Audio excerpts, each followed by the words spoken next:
Ngayon kaliwat ka na ng mga party dahil sa Kapaskuhan, marami pong kapos na sa oras para makapagluto ng maraming pagkain.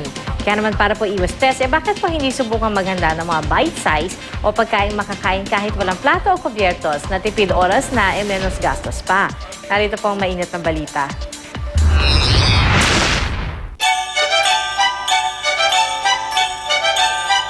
Plano nyo bang mag-party-party?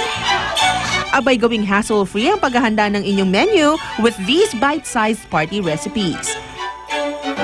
Ang beef belly wrap, pwede pang gawing healthy dahil sa halip na taco shells. Itong repolyo ang pambalot sa pinaghalong mixture ng karne, toge, kamatis, pipino, at wansoy.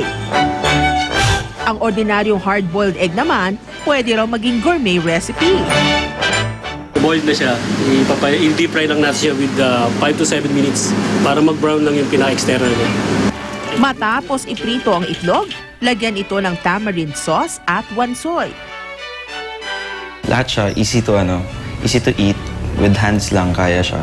Saka kayang-kayang gawin sa bahay. The balance talaga, balance of your eyes and your taste. All-time party favorite naman daw itong chicken rolls na gawa sa pinagpatong-patong na chicken fillet, ham at bell pepper. I-dip ito sa itlog at sa kalagyan ng breading. Make sure na habang dinidip mo siya sa breading, i-squeeze mo siya. Kasi pag di mo siya na-squeeze, minsan nagle-let go yung chicken. Para sa dessert, subukan itong mango sticky rice. Iprito lang ang malakit na kanin na ibinalot sa Japanese breadcrumbs at saka i-dip sa coconut cream.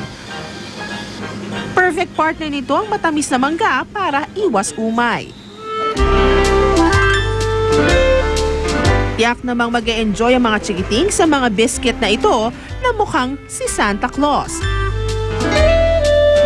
Pati na ang nauusong cake lollipops. Masarap. Madaling kainin. Nakabusog ka agad kahit maliit.